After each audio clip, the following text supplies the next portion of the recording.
To celebrate the holiday season and wrap up our third season of Pitch List, we're giving away a gorgeous songwriting journal signed by me, Amy, and select guests from this season.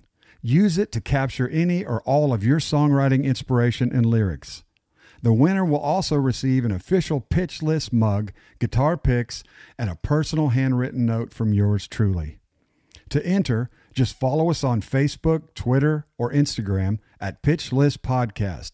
Like our giveaway post and drop a comment letting us know what songwriter or musician has inspired you this year. Do the same on all 3 contest posts and get bonus entries in the giveaway. We'll announce the winner on social media on December 23rd. Happy holidays and good luck. And now, on to the show. Hey everybody, Chris Lindsay here, and you're listening to Pitch List. We want to discover what makes creative people tick. Join us as we explore what it means to be a writer, and more importantly, what it means to be a person. Remember why you love music, and welcome to Pitch List.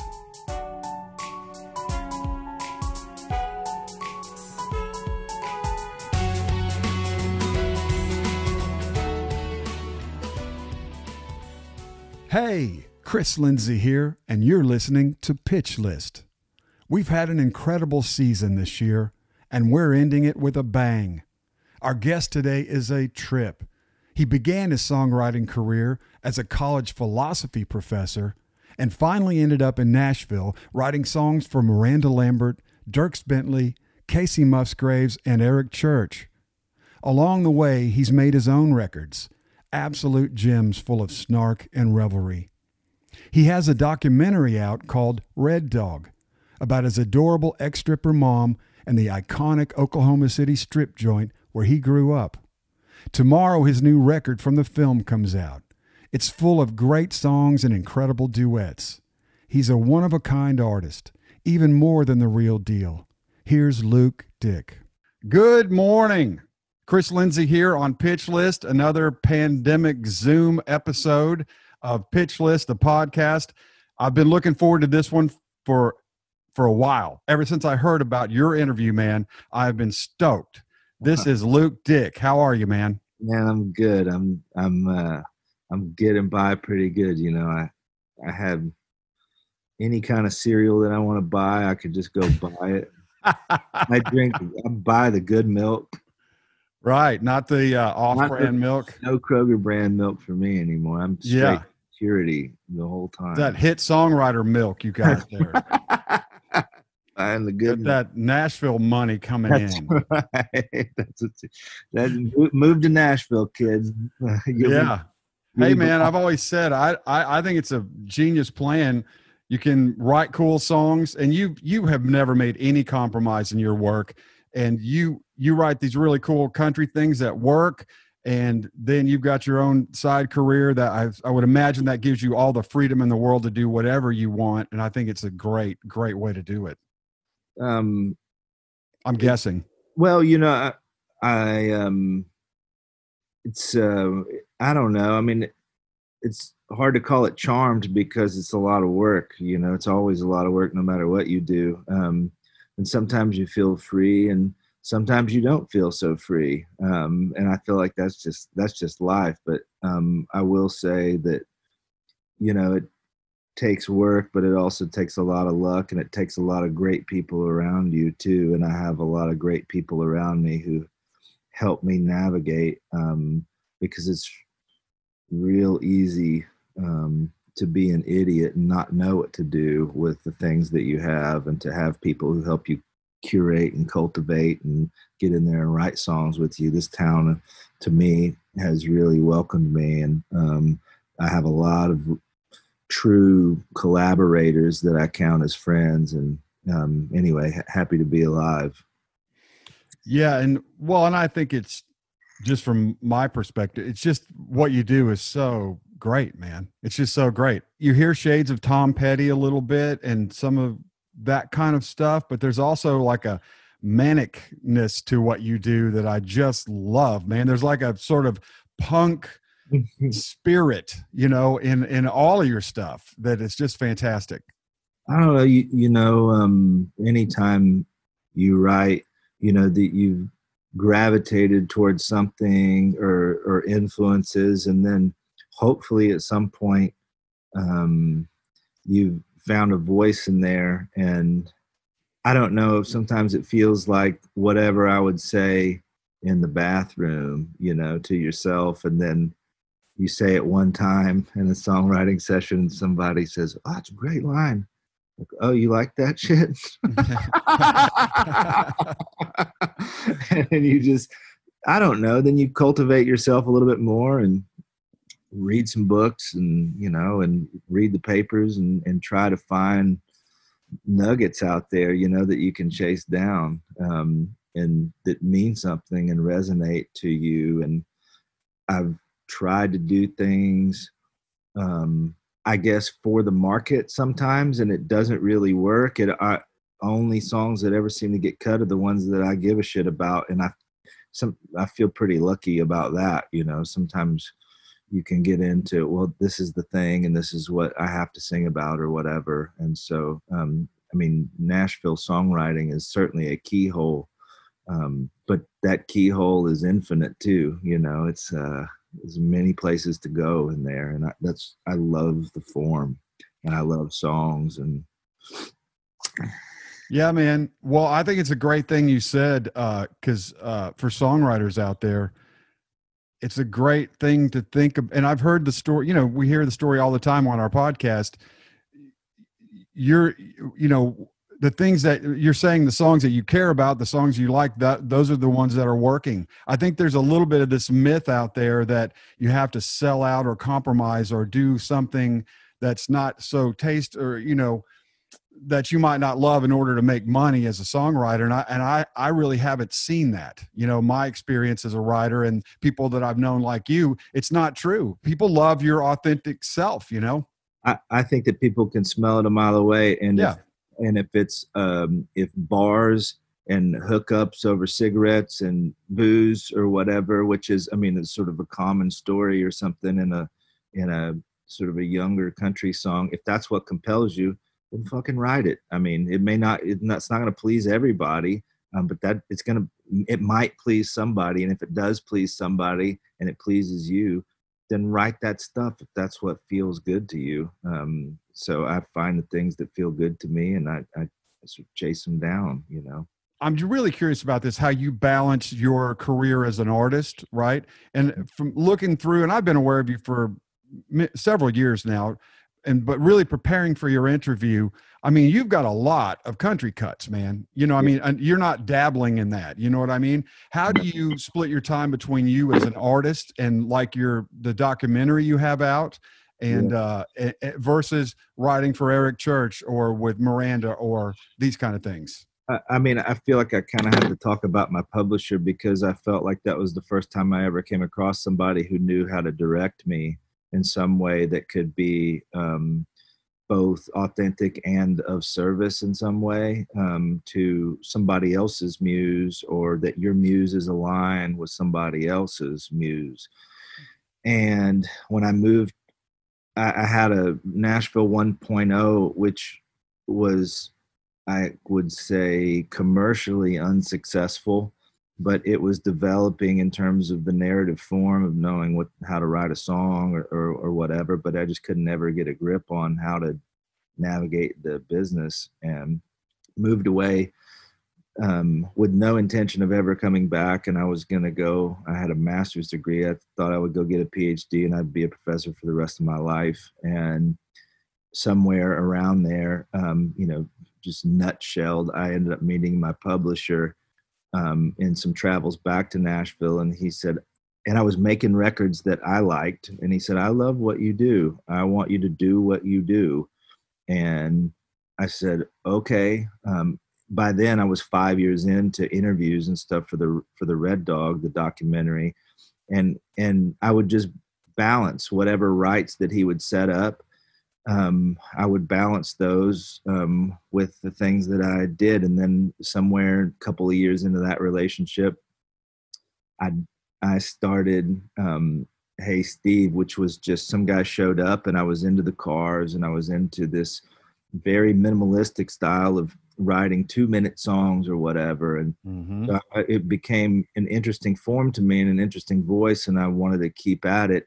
And so you just, life finds a way to me to balance your schedule for you. And if you start feeling like you don't want to do something, I don't want to write like that right now, I don't have any more ideas, I just fill my calendar up with something else, to get out of there. Or I'm going away for a week to do interviews. And luckily, my publisher, before I had cuts, he wasn't breathing down my neck to say, you need to do this or you need to do that. Just that here are the rights. Here's something that could happen here if you think this way about the right. And then I would turn in songs and he said, this is great, I'm going to show this to Eric. And then, all of a sudden you're writing with Eric, Right.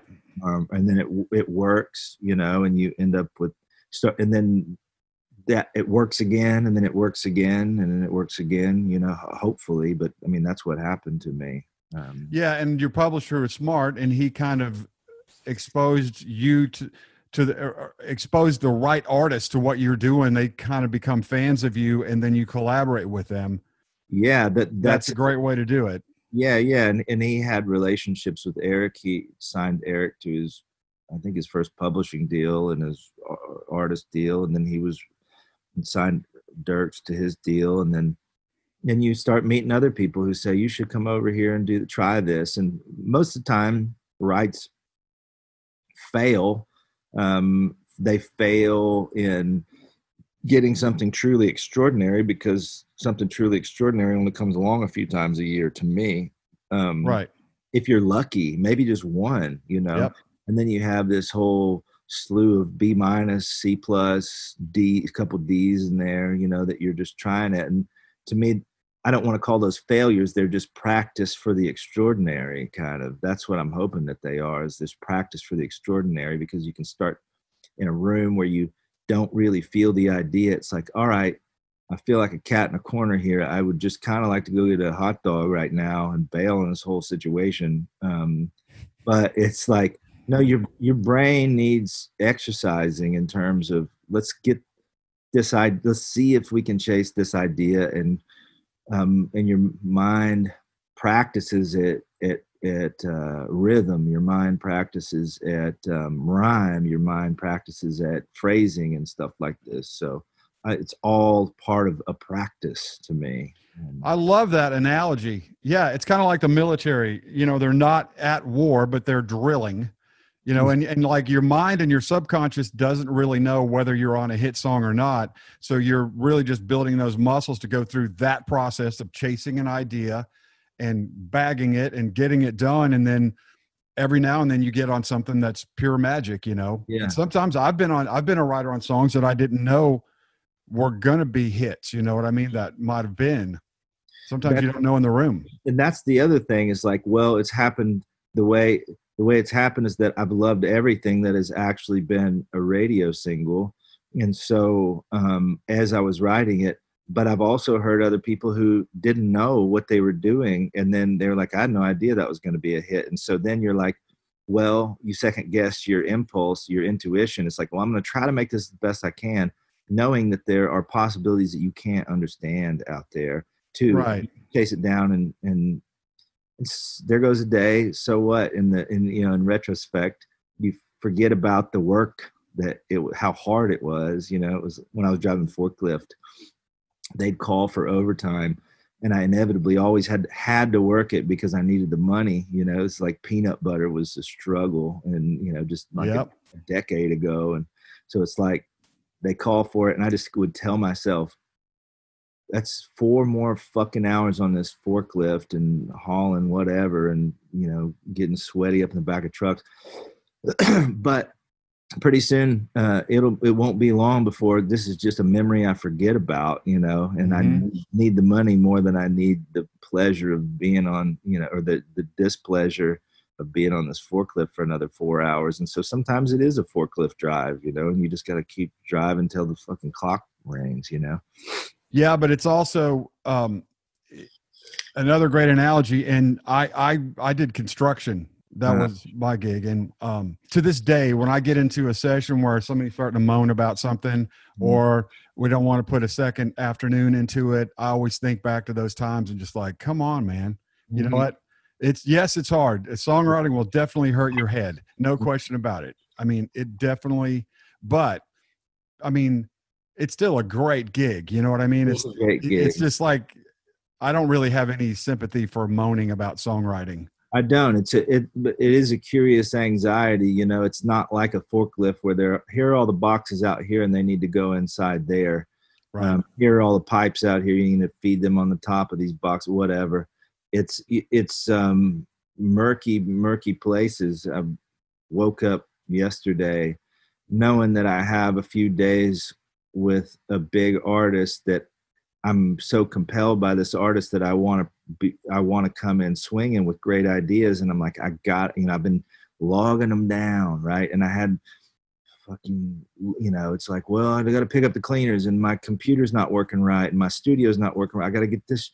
I'm just trying to, but this undertone of anxiety, of needing to do something great. And I called a friend who's kind of does these meditations, right? And so we just chase this down. I'm gonna go new age on you for just a second.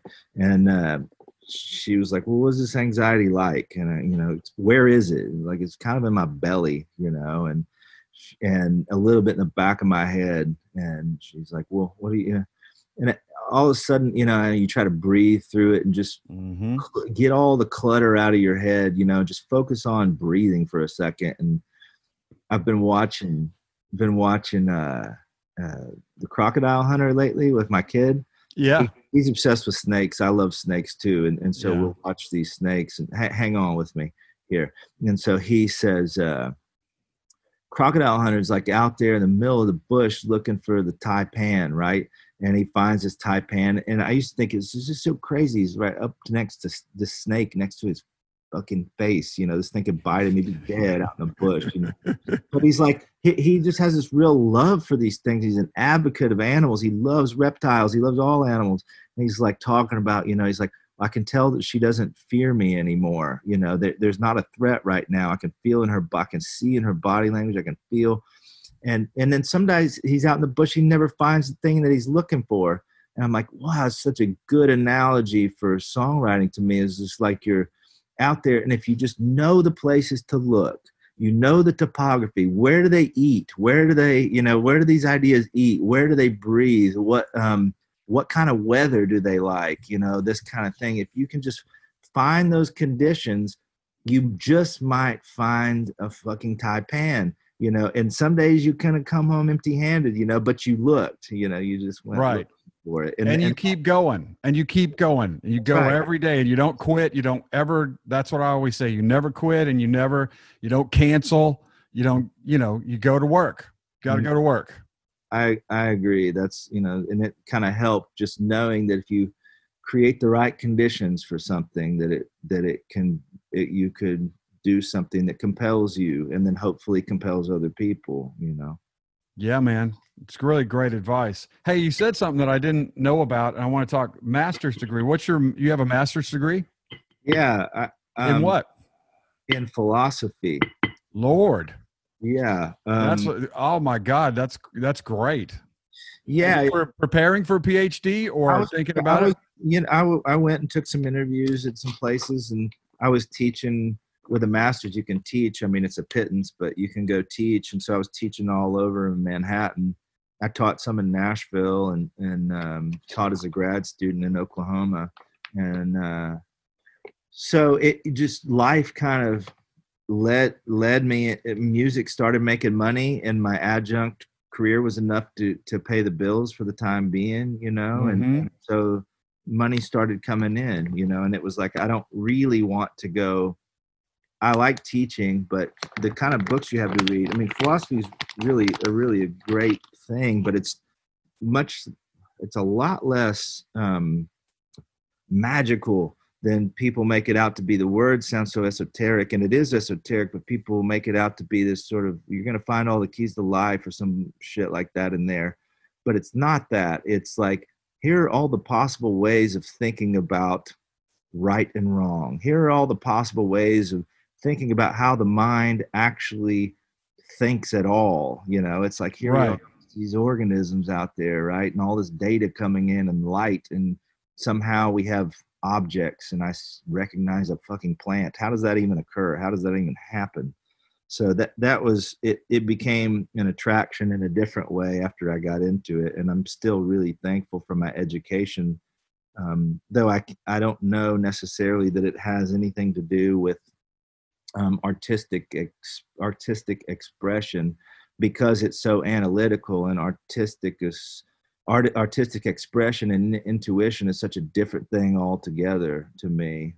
Yeah, but yes, but philosophy, any of that you're down underground with that. You know what I mean? You're tunneling, you're down there where it's happening. I get that it is analytical, but I would think philosophy would bring you closer to the songwriting experience than a lot of stuff. I will say, I wrote a song this year. It was one of my favorite songs, and nobody would cut it, called Carrot. And my my co-writers came in, and I said, I just have this idea, it's called Carrot. And they're like, what the fuck is this? And I was like, well, it's this idea that it's the myth of Sisyphus, right? And in the myth of Sisyphus, I forget why Sisyphus gets condemned to Hades, what he did, but he goes down into Hades, and his eternal punishment for whatever he did was to push a rock up a hill. And then when he gets it up to the top of the hill, it just rolls down to the bottom, and then he has to push it back up again, and then it rolls back down, and he pushes it back up. And this philosopher in the 60s, existentialist named Camus, writes this book called The Stranger. Yeah, he wrote The Stranger in the Myth of Sisyphus, in which he talks about life and meaning, because there's such a aspect of life of pushing a rock up a hill just to watch it roll down. And so you make the bed, and then you mess it up, and you make it again, and then you break up, and then you make up, and it's like, okay, this is what we're doing. It's just a rotation. And so it was like, I think we can do this in a country song. And it was the chorus is buy some, drink some, smoke them if you got them. Life's just changed, and there's a hole in my pocket. Time has just changed, and there's a hole in my pocket, and life just we'll see, pocket. I'm just a worker, pulling on a carriage, and life's just a cane pole dangling a carrot. That's great. It's great. Really fun. And then there's this, sort of part about pushing rocks up hills and stuff like that. It's like, yeah, you should identify with that, Man, it's all coming together for me now, because I made some notes. There's a song of yours, I think it's Who I Am, where you're dressed up with the sort of skeleton face. Yeah. And I was thinking, when I first saw it, I'm like, am I looking at a country guy who is talking about the duality of man's nature and actually portraying his own subconscious? And then I was thinking no, that's not possible. But now, after I've been interviewing you, that's exactly possible. Yeah, that was what it is. This sort of ego inside. It's like this thing that wants to compete all the time, and wants to beat and wants to win. And that thing, that it's like that fire inside you. It's almost Gollum-y thing inside of you, but it's such a part of who you are. And also it gets things done, but then it's kind of gross too, And the more you let it out, the further you go in life. But people who let it out too much get all kind of personal problems. Yeah, it's a weird balance. It's a weird balance. But that little inner, I call it your subconscious or whatever. I guess it's been called a lot, id or whatever. Yeah. But it's that little part of you that it's not little either. It can take over and just kick ass, basically, if you let it. You got to check it, or you're going to be. But you got to check it. Nobody's going to. I mean, who wants to be around that guy? Right. Well, I love the video and I love the song, man. I think it's all coming together for me now. I'm getting it. I'm getting it. Who was that German philosopher? Was it a German philosopher recently who came up with the simulation theory? Well, or was that guy? I think he was, wasn't he? Well, that I mean, like that kind of a simulation theory dates back to the middle of the 16th century. Descartes, that's called the birth of modern philosophy. Modern philosophy being in the early 1600s, so the 17th century, early 1600s. This guy says, I can't, like, the senses fail me, right? And what can I be if the senses fail you, your logic fails you all the time? You know, I can't trust any of this shit. Well, how do I figure out truth in the midst of all of that?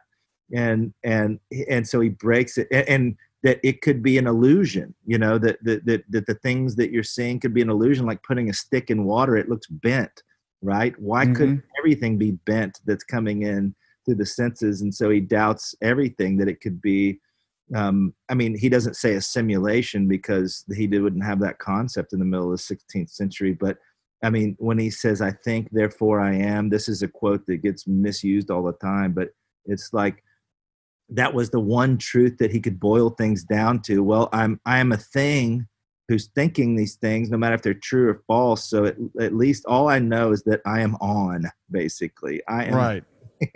I am some creature. And the whole notion of past self or all this, or the history or something, this could be an illusion. It's possible that it's an illusion, you know. That is a possible. And so he chased down that possibility for fucking 600 pages or so. So anyway, go knock yourself out if you want to. But I mean, I will. I go down the YouTube rabbit hole often. That one, quantum physics and simulation theory, those just really bother me. I spend a lot of time with those. I'm not saying I get it. I'm just saying I just kind of look at, well, now it's just like, you know, it kind of just floats around in my head. You know, you teach things for a while too, and it really commits it to memory. And I say really commits it. I'm nowhere near an expert in philosophy anymore, or if I ever was. An expert, I guess, compared to most people, you know, that you run across in daily life. But when you get into a university, somebody who really studies that stuff, and they're really kind of weird people too, right? I've met a few. Yeah, if that's what you're going to do with your whole life, you're going to be in a vacuum, because nobody wants to talk about that shit most of the time. Yeah, I had a philosophy 101 in college, guy with a super long beard, and it's like an 8 a.m. class. It's like my first college class ever. And the guy walks in and he slams his thing down. It's literally 8 a.m. And he's like serious hippie, you know, and he slams his shit on the desk and goes, I'm going to be honest with you right now. This is the last fucking place in the world I want to be. It's the first thing he said. So if any of you assholes are thinking about falling asleep or not paying attention, don't even think about it. It's hard to read too. I mean, these are antiquated languages almost. Yes. I mean, it's English, or it might be translated to English from French in the case of Descartes. But also, if you don't understand the history of who they're talking to, kind of, because they read a book and they're talking to that book that was from 1550 or whatever. And so I was lucky to have some really good teachers who were able to point that out, and also help you exegetically, they call it, to go through texts and to see the historical continuities that are happening there in terms of the history of ideas or whatever. And I don't know, it was a great education. I was happy with it, and it took a while to pay off, but here I am. Thanks for listening, everybody. Pitch List will be right back. We'll be doing a Q&A with Dana and I on Instagram this Tuesday, December 8th, to celebrate the end of the season and answer any questions you guys have about songwriting, hear your favorite moments and episodes from the season, and take suggestions for Season 4. Join us at Pitch List Podcast on Instagram. I think it's like the perfect pedigree for a great songwriter, honestly. But before we go, you and I would just take you down rabbit hole after rabbit hole. But I want to talk about this because when this interview airs, I think will be a day before or a day after you release a new record, right? Yeah, From your documentary, Red Dog. yeah, Let's yeah. talk about that, man. I don't come from a long line of educated people.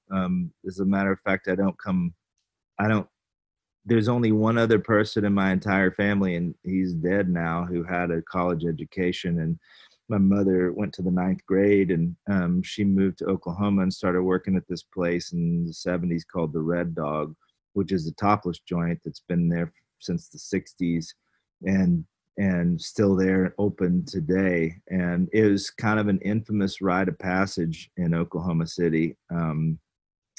And it's where she met my biological dad. It's where she met the stepdad who ended up raising me.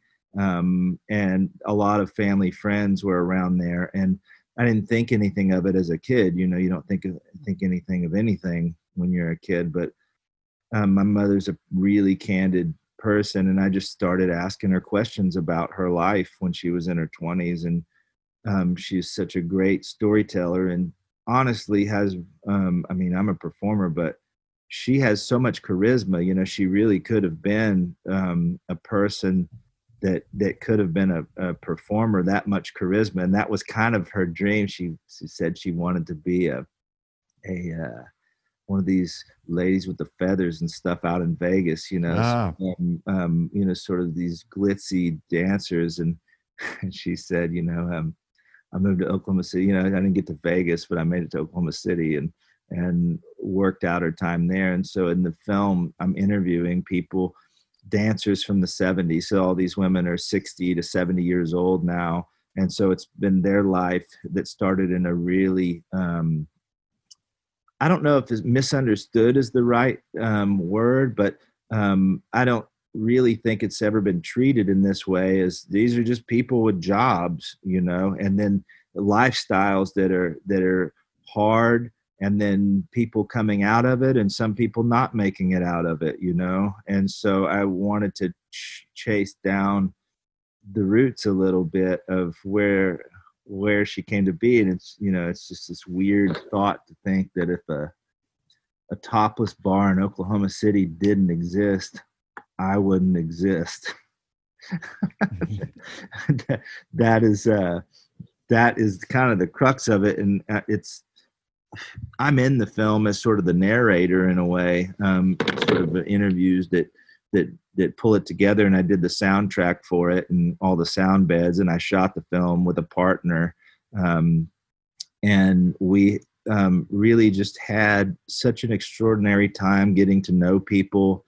It took me all over the place. I went down to Costa Rica and found this dancer, and they were having a reunion with other Red Dog dancers, and it's somebody's 70th birthday, and I'm ziplining through the Costa Rican jungle with these ladies, you know, and they're telling me about their past and their kids and their regrets and their hopes and their, you know, their life and their fears, and then, you know, some real amazing triumphs too. So I love the film. I won some awards with it at film festivals, and it came out this year, available, you know, whatever, Hulu or it's Prime. on Hulu, right? I've got in my Hulu, notes. Amazon and all that. So Yeah, so it's everywhere. it's easy to find. But so I had made a lot of the soundtrack when I made the film, and some of the songs were half done. You know, you don't need a whole song the whole time, and so I'm just sort of just cobbling it together to the film. But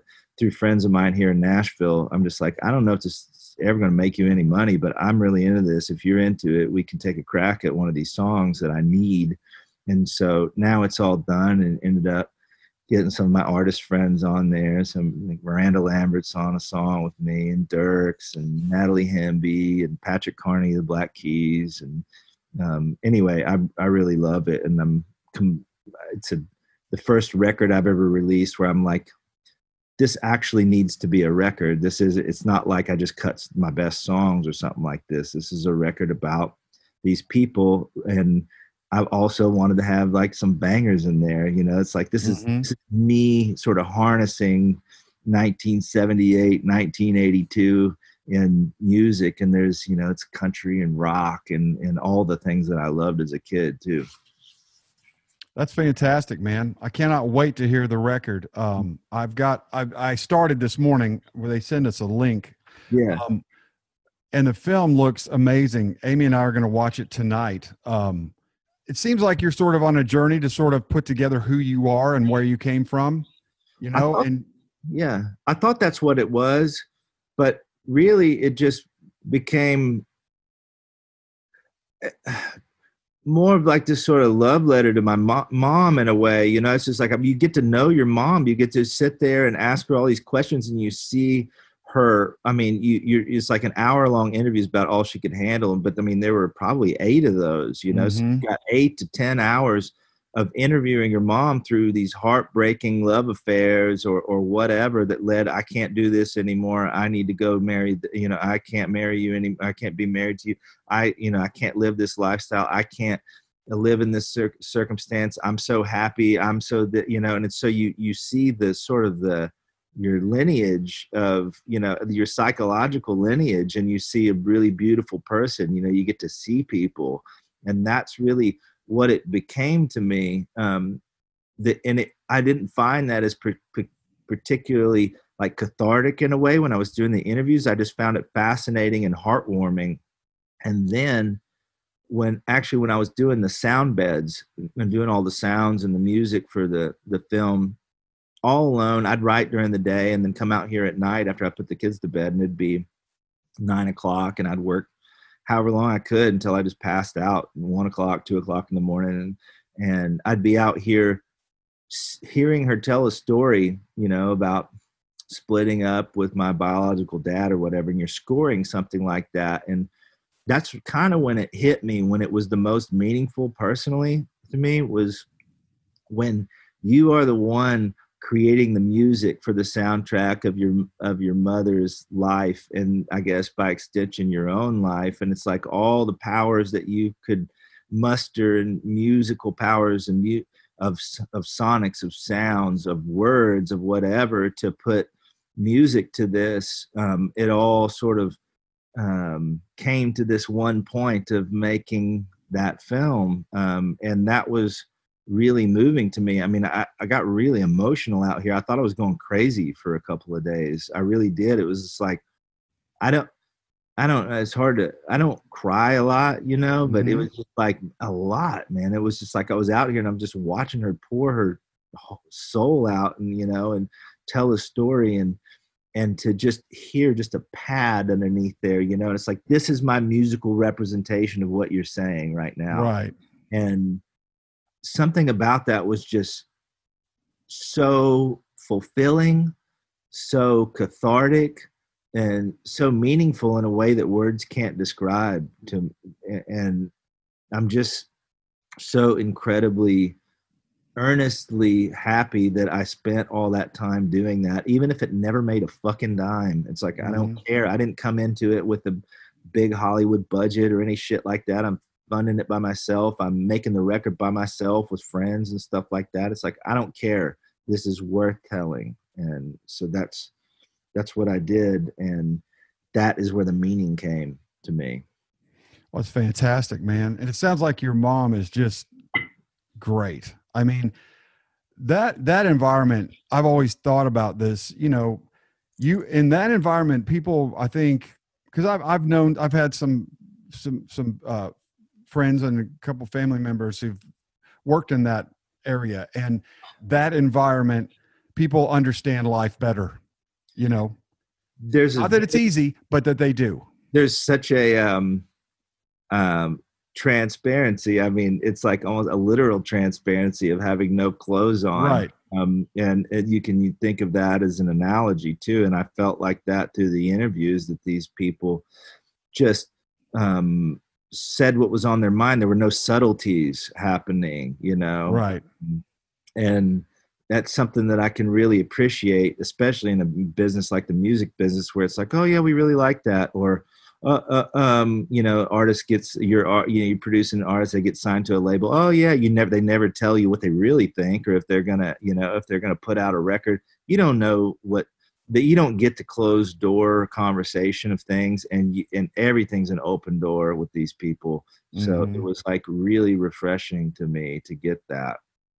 Did you, and so you found like you, I mean, I'm sure you did find some new understanding of your mother and what she went through. And Yeah, it is a new understanding, but it's like there's something. My mother and I have been so close. It's like your mother, um, and it none of it was surprising to me. Um, but it's like saying, my mother's a great woman, and that's a very general statement. But Mhm. then you find the particularities, of Right. what is great about her. She did that. She whooped this dude's ass with a fucking pool cue because he was being demeaning to a dancer. That's fucking great. Yeah, it is. Mhm. Yeah. And I've known some ladies that worked in that business. I think it gets really hard for them to like men, Yeah. because they're in an environment with men where men are just at their absolute worst, you know. It can bring out the worst. That kind of It environment does. can bring out the worst in men. Absolutely. It can also bring out, strangely, I mean, I shudder to say this, but it can bring out the best in people too. And my mother is great. Unpack that sentence. Um, Another sense of greatness that I really got a grip on is that all these people that were really shitty to my mother through her life, she still has she still, if you ever had a moment of fucking fondness and realness with my mom, she's Hmm. going to hold on to that, and she's going to appreciate that, and she'll take you to the grave in her heart with that fondness that she had, no matter what fucked up thing might have happened between the two of you. And that is brilliant. Yeah. It is really the best, one of the best qualities I feel like you can have to have joy for yourself in life. And she comes by it naturally, and she didn't Hmm. have a great upbringing. And so to be able to have that kind of lemonade is really, really extraordinary to me. Yeah. My wife, Amy, is like that. I'm not like that, but my wife, Amy, is like that. And she's like it naturally. She had a very difficult childhood. And but I think she is just genetically predisposed to move on. And every morning she wakes up is a brand new day and she's happy. It's like infuriating sometimes because I wake up pretty grumpy and she's like bouncing on the bed. How are you? I'm like, oh God, but I'm so grateful because she'll usually turn me around. I've always thought this, and this is, I guess, maybe philosophical in nature, but there's this sort of nature versus nurture argument when it comes to people. Yep. And once you have kids, you can start to see the differences in people at a really microscopic level, and how they're not just blank tablets. They come, No, they come fully intact. yeah, some kind of program happening. I hate to call people and brains programs, but it's like they have predispositions, these organic predispositions of some sort, and that's just fucking luck. And it's like, I believe that you have the power to do things, that there is such a thing as free will. But I might think, more than other people, that it is less dominant maybe than others think it is, because of things like predispositions and Yeah. sort of, where you were born in society, and it's like, wow, what a stroke of luck. I have all these addictions in my family, and I could go the rest of my life without touching a drop of alcohol if I wanted to. I've never been addicted to drugs. How the fuck is that possible? Luck. I mean, luck, number one. Hmm. I like pleasing people enough that I wanted to please my mom, so I didn't do what she told me not to do most of the time. I mean, I had a Right. little rowdy high school, but that it was always the feeling of wanting something different, or whatever. And it's hard to know what's freedom and what's disposition and all of that. And I'm not really compelled by the argument that everything is just this free will choice of everything. It's just like you just, there's real, I think that there's real luck and real fortune in this life, just to being born a certain way. I agree. And there's floating around right now, and you'll see it in TV and movies, and this idea of determinism. Mhm. The idea that we are that we don't really have free will because we can only be the sum of our experiences, right? And every experience, every thought, every even if it's contrary, whatever it is, the sum of our experiences and at this moment will completely dictate what we're going to do. If you had a computer big enough to program every piece of data involved, then it would predict exactly. Google sure got my fucking number. They know when I'm ready for a couch. Yes. They know when I'm ready for a sale. They seem to know when my BMI check's coming in.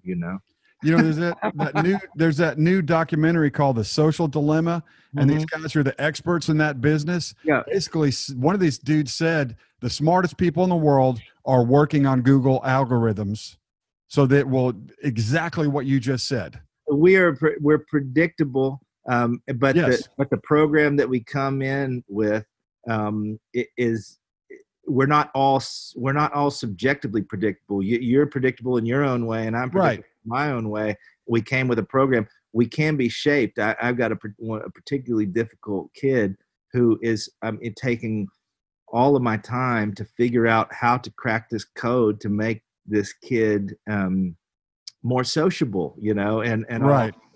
And so it's like I'm really trying to.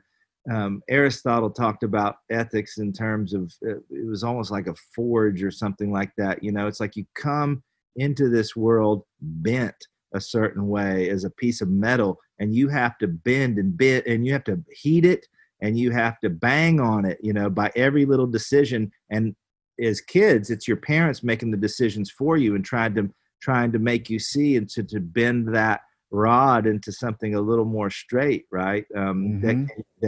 That can be a contributor or whatever, a good member of society, or happy in the case of Aristotle, to be a happy individual in society. And that's what you want for your kids, to be happy. That's what my mom wanted for me. And happiness, I guess, to bring this back, is it's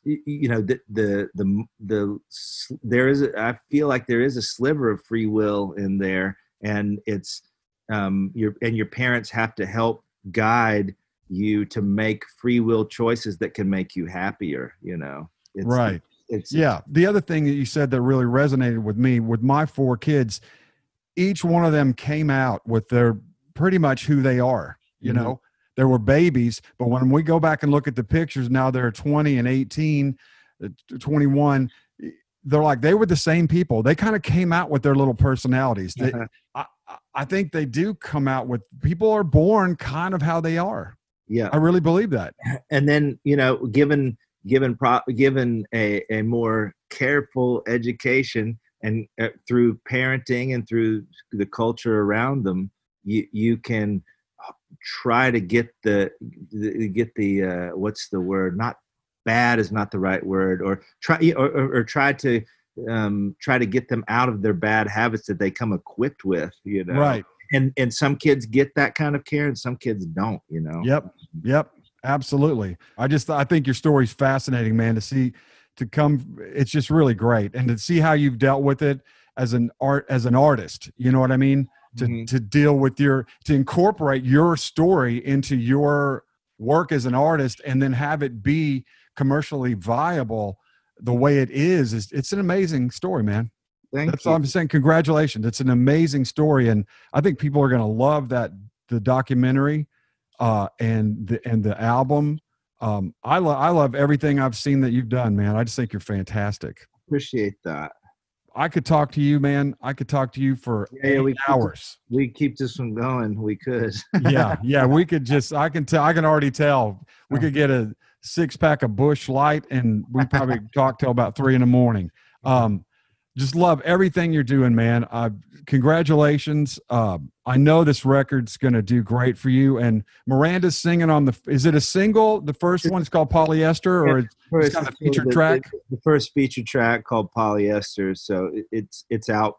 It's out now, and you should be able to grab a hold of that. But the record's coming out too. And man, I just enjoyed this conversation and appreciate the grace and you included me here.